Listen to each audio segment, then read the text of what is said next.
Welcome everyone. So my name's Dominic Trépel. Hopefully you all know me by now. I'm a faculty health economist for the Global Brain Health Institute, and we're here today to think a little bit more about how we calculate and estimate QALYs for the pitch to the minister exercise. And I have with me a couple of fellows from cohort. Which cohort are you in? 2023-24.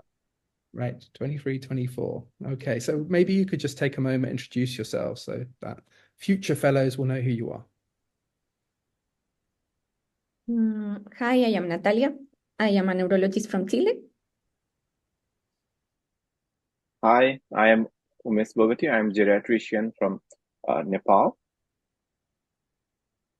Right. So, so today is really like for us to get together and go a little bit further into thinking about how you are going to hypothesize the QALY gains that are related to what you're going to pitch to a minister. Okay.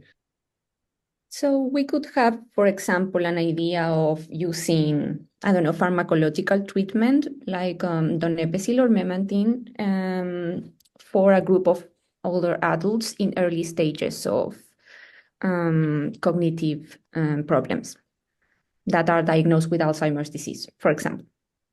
Right. So the idea here is like in another land that we specified for this exercise, we tell you as the class that there's nothing happening for dementia. So firstly, we have this idea that people have this natural trajectory of dementia as if there was no treatment. And your idea is that in another land, you're going to introduce a drug treatment, one that elsewhere in the world we know quite a bit about. So when you're thinking about that, at what stage would you usually start that treatment? Yeah, I think we have to focus only on one because they are used in different stages. So then we can focus, for example, in donepezil and use it in the early stages. Yeah. So donepezil is used in early stages of dementia, and usually maybe the treatment historically would change once they finish that early stage of the disease progress, and things like memantine would be used at a moderate stage, right? So I think we're all in agreement. Yeah. So you might remember this diagram. Does that looks familiar? Yes. Okay, so this diagram, I think what we'd like to do, and this is purely hypothetical, and the numbers aren't accurate and the ideas aren't accurate, but let's just assume that we've got 3 stages of dementia here. This stage here, right, we could think as the stage prior to diagnosis, things like MCI due to AD, right? Mm-hmm. And let's just hypothesize that this is then the stage where someone gets diagnosed, right? Right. So this is the opportunity here to start treatment, as you're saying, like a drug treatment, okay? And without that treatment, let's just pretend that this now, when they get to this stage, is like when they go into a moderate stage of disease, right? And then this stage here might be the late stages, where people are either going into nursing homes or palliative care.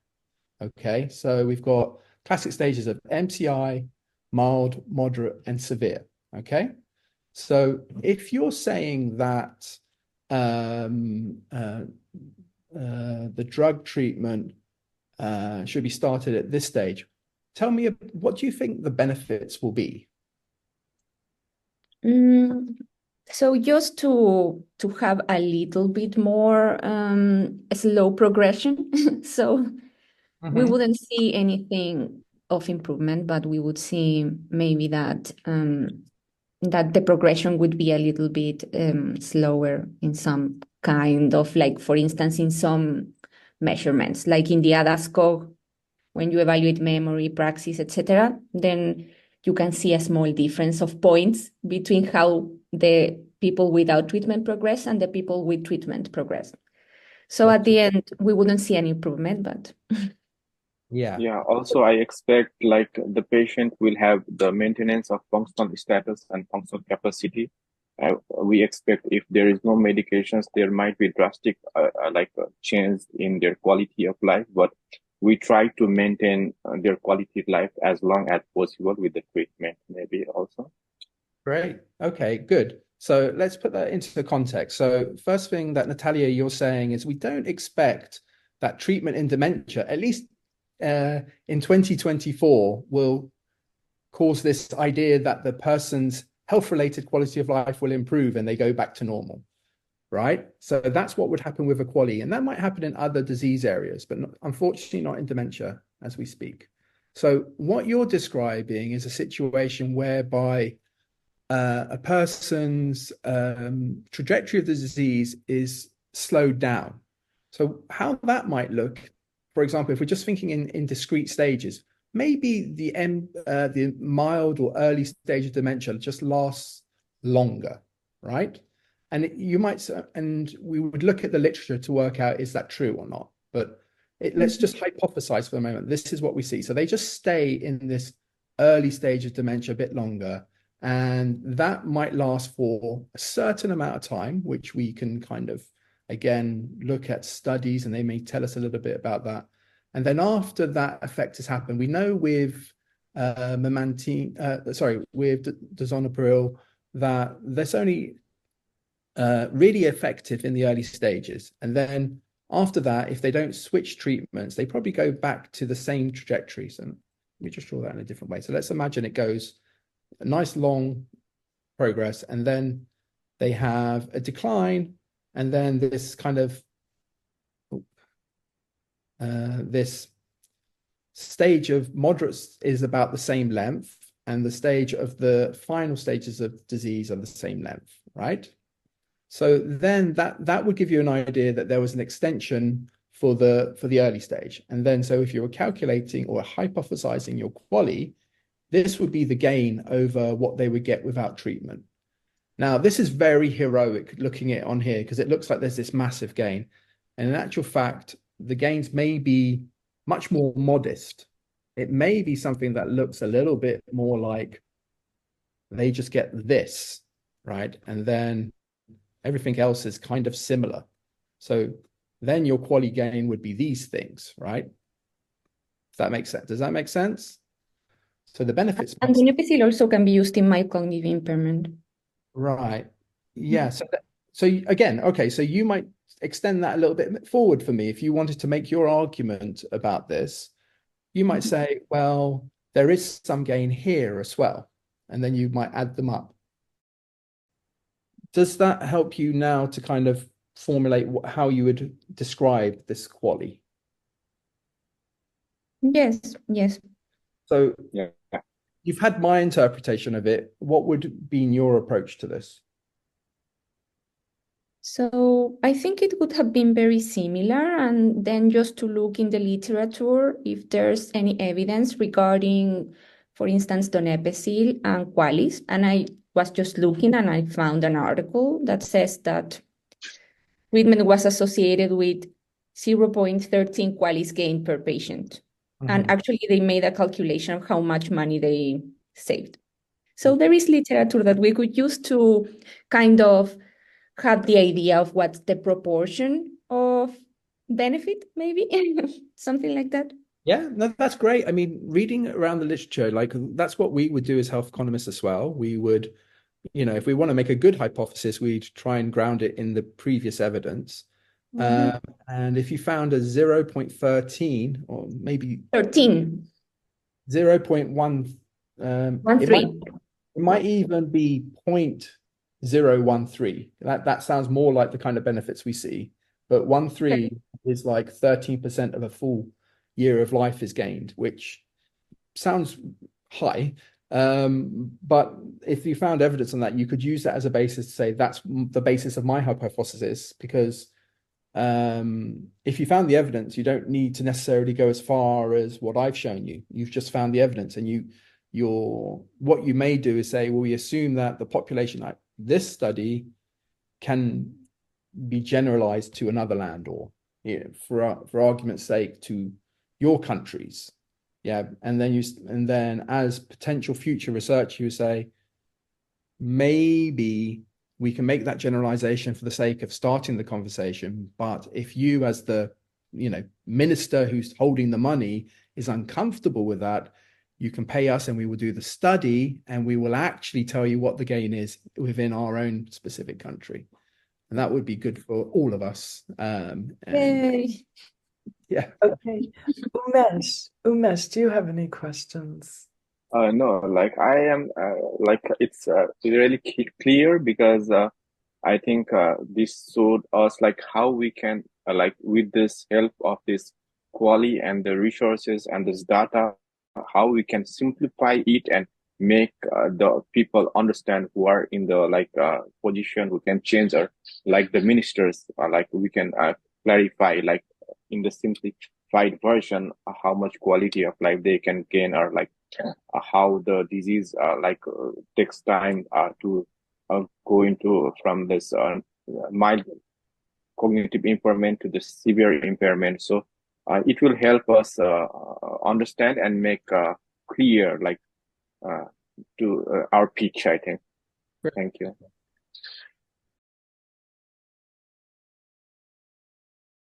Great. And I wanted to make one other point to your point, Umesh, about functional status as well. Yeah. Saying that. So just a reminder that the QALY is actually an aggregate measure. It's a composite measure of lots of different parts that we think are related to quality of life. So it's things like mobility, self-care, mood and depression, and variety of things in some of the measures. And different measures have beliefs that there might be different factors that contribute to health-related quality of life. So within the aggregate measure of QALYs is some ideas of function. Right? Yes,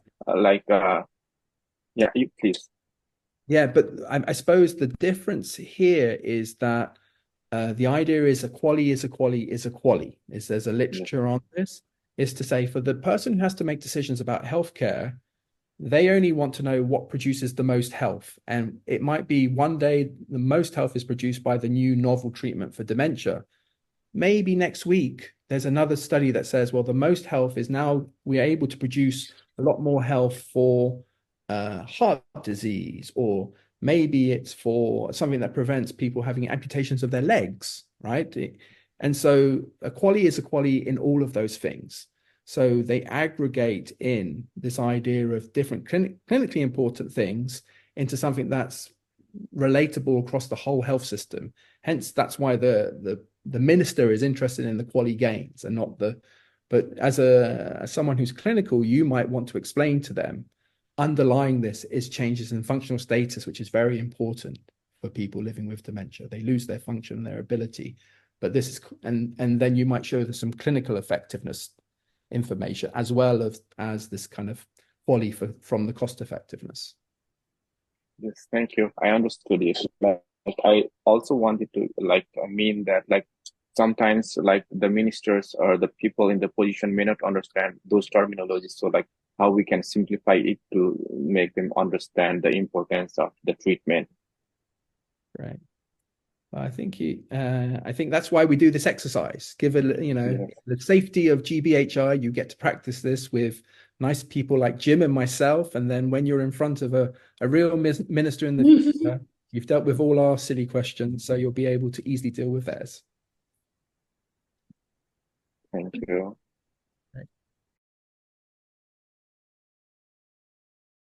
Feel like if there's an arts program, you would still know what to do, Umesh and Natalia? I mean, maybe we could look, but if we don't find, it would be just a hypothesis, right?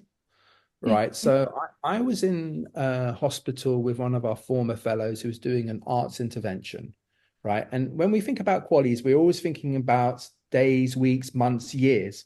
But let's just say that there is a value to an hour or two with someone, a loved one that you'd lost. What I observed when I was in there was something that looked like this. So someone who would have been at probably these stages of disease, right? So moderate to severe stages of dementia, loss in verbal ability, kind of a lot of, quite severe cognitive impairment. And the power of the music was, for a short while where they were in the room, I think that they were somewhere here, even possibly closer to where they would have been with MCI. And they might have like an hour, and then who knows, then they go back to where they were before, but and that trajectory. But there's, you know, when you look at some of these music interventions, that person's verbal ability, I noticed, was back. They were dancing in the room, they were having fun. And like for me, if that was my relative, to have just one more conversation with an individual may have a lot of value. So perhaps with the arts interventions, the QALY might only last an hour or so, or even seconds, where that person is verbal again. But it could still be, if a QALY is a QALY, it could still be as good an argument as, you know, someone who says, well, we get 6 months more of years of life. So, but this is an interesting point, especially in low resource income countries like ours, where there is like opportunity cost and there are so many challenges and like health diseases to tackle. So sometimes it might feel like the people who we want to influence might say that this is not enough. You know, the cost we are taking us to increase like this, minute changes in quality of life may not be enough. So like, how can we like put our points forward to influence them that it is important? So from our reviews of the economic literature in dementia, actually, like the pharmacological treatments are effective, and the QALY gain does exist, and it's pretty significant, you know, it's significant statistically, but the magnitude of the change isn't that big, right? However, when we've looked at the non-pharmacological approaches in the literature, that over the last 10 years, that's grown loads. There's been more trials over the last 10 years of non-pharmacological approaches. And the QALY gains are always very good. You know, they're pretty solid. You know, when they're in the published literature, you know, you're seeing as good, if not better, than some of the pharmacological approaches. So I think there isn't a magic, well, to date, there hasn't been a magic bullet for dementia that we gave them that drug and we cured them. But I do think that things that improve people's interaction with individuals, you know, that improves their quality of life. And if their quality of life is better, I think their trajectory of decline slows. We know that things like loneliness increases the rate. We know that, you know, depression in dementia vastly increases the trajectory of decline. So it makes a lot of intuitive sense that if we do things that are non-pharmacological to get people intervene for people living with dementia, then they probably do stack up to health benefits that can be expressed as QALYs. So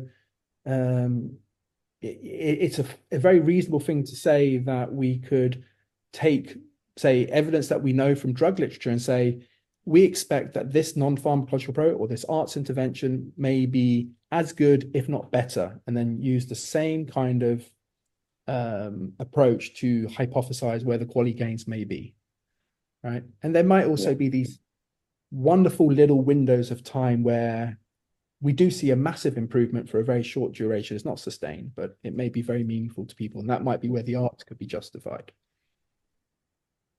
Yes, thank you.